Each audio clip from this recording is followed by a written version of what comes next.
بسم اللہ الرحمن الرحیم۔ پاکستان منزل بمنزل فیاض مدثر مبین کے ساتھ یہ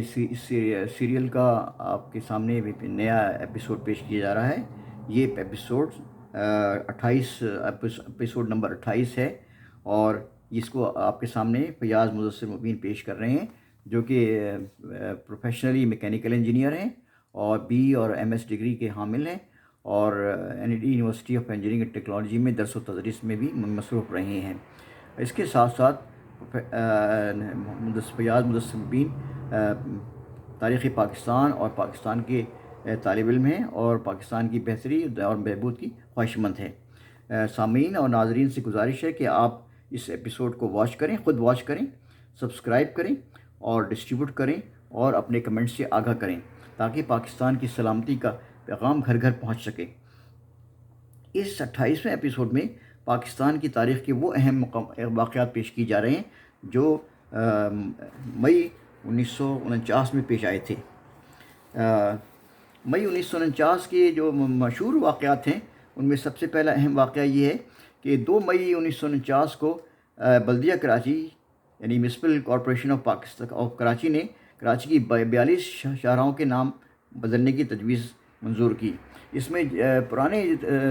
خیال رہے کہ پرانے زمانے میں یہ سارے برطانوی کالونیل کے لوگوں کے نام پہ تھی، اس میں ڈپٹی کمشنر اور جنرلز اور کمانڈرز تھے۔ تو جب پاکستان کا قیام آ گیا عمل میں، تو بلدیہ کراچی نے یہ پروپوز کیا، یہ تجویز کی کہ ان سڑکوں کے اور ان شاہراہوں کے نام بدل کے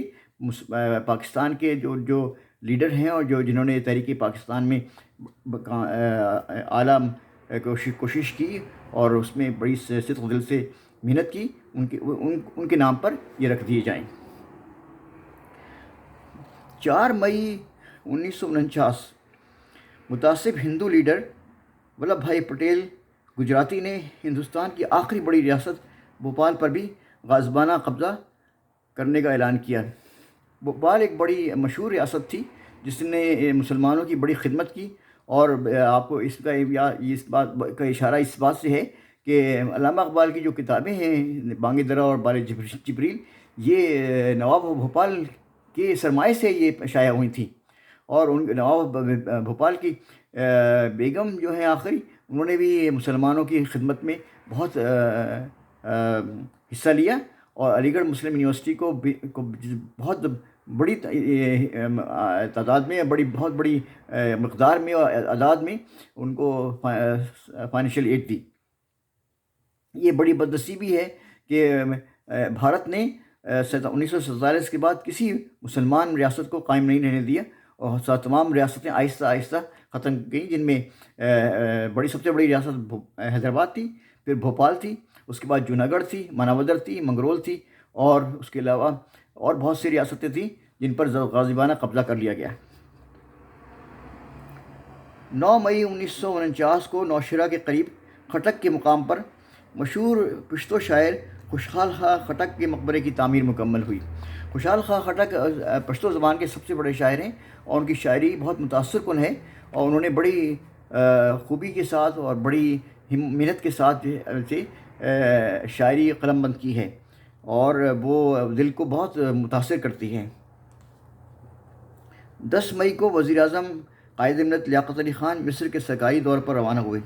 یہ بات رہے کہ پاکستان نے شروع سے ہی اور قائد ملت لیاقت علی خان نے مصر سے بہت اچھے تعلقات قائم کرنے کی کوشش کی، اور اس میں وہ کامیاب بھی رہے، اور یہ حقیقت ہے کہ مصر عالم عرب کا اور عالم اسلام کا ایک بہت بڑا اہم ملک ہے، جس سے اچھے تعلقات استوار کرنے چاہیے اور اس سے کوآپریشن کرنا چاہیے۔ 13 مئی 1949 کو شیخ عبداللہ نے ایک اور خلا بازی کھائی اور کشمیر کو ہندوستان میں شامل کرنے سے انکار کر دیا۔ یہ شخص نہایت ہی منافق آدمی تھا، اور اس شخص نے ہمیشہ مسلمانوں کو اور کشمیریوں کے ساتھ دغا کی، اور حقیقت میں کشمیر کے جو آج کے حالات ہیں اور کشمیر کے ساتھ جو ظلم ہو رہا ہے، اور جموں کو جس طرح بھارت نے قبضہ کر لیا، اس میں سب میں شیخ عبداللہ کی خود غرضانہ رویہ اور خودغرضانہ انداز اور خودغرضانہ اس کی جو لائح عمل تھا، اس میں اس کی وجہ سے یہ سب کچھ ہوا۔ اللہ تبارک و تعالیٰ، اللہ پاک اس ایسے خود غرض اور منافق اور غدار قسم کے مسلمان لیڈروں سے اللہ پاک نجات دے۔ اس کی تقریریں ہیں موجود، اور وہ انتہائی سے زیادہ تکلیف دہ تقریریں ہیں۔ 14 مئی 1949 کو حکومت پاکستان نے قومی ترانہ تیار کرنے کے لیے کمیٹی تشکیل دی۔ یہ ایک بہت اہم کام تھا کہ پاکستان کا ترانہ ابھی تک نہیں بنا تھا، تو قائد ملت لیاقت علی خان نے ایک کمیٹی مقرر کی جس کو یہ سپرد کر دیا گیا کہ وہ قومی ترانہ تیار کریں، یعنی نیشنل اینتھم تیار کریں پاکستان کا۔ تو اس سلسلے میں جو کمیٹی بنائی گئی تھی اس کے سربراہ سردار عبدالمشتر سے، جنہوں نے بڑی محنت سے اور بڑی کوشش سے یہ کام مکمل کیا۔ 19 مئی 1949 کو پاکستان کے اقوام متحدہ میں نمائندے نے اعلان کیا کہ بھارت نے حیدرآباد کی اسلامی ریاست پر ناجائز قبضہ کر لیا ہے، اور اقوام متحدہ اس معاملے میں مداخلت کرے اور حیدرآباد دکن کو بھارتی قبضے سے نجات دلائے۔ لیکن حقیقت یہ ہے کہ اقوام متحدہ نے کوئی اس میں پازیٹیو اور مثبت عمل نہیں کیا، مثبت رویہ نہیں ظاہر کیا، اور اس لیے اس کو وہ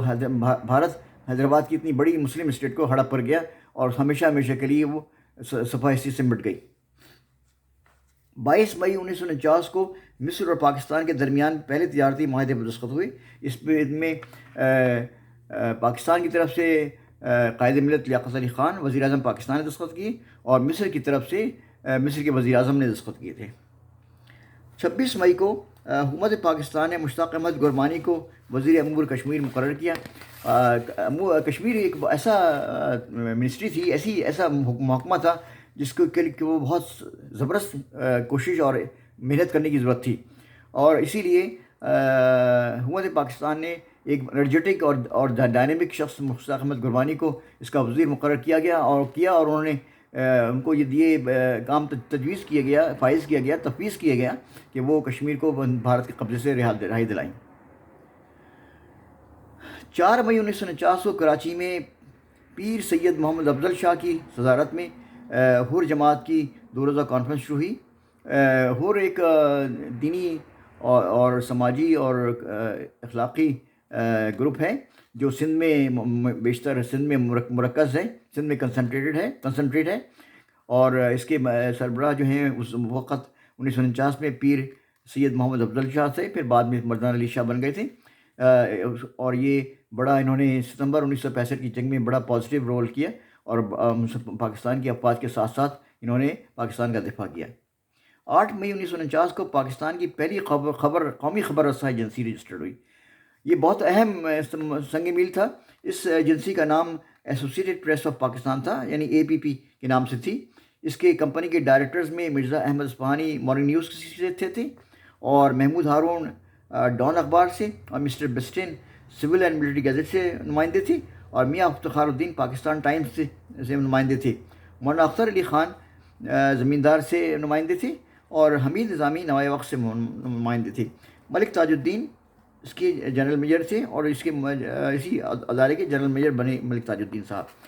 یہ آپ کے سامنے میں نے اپریل کے واقعات پیش کیے، اور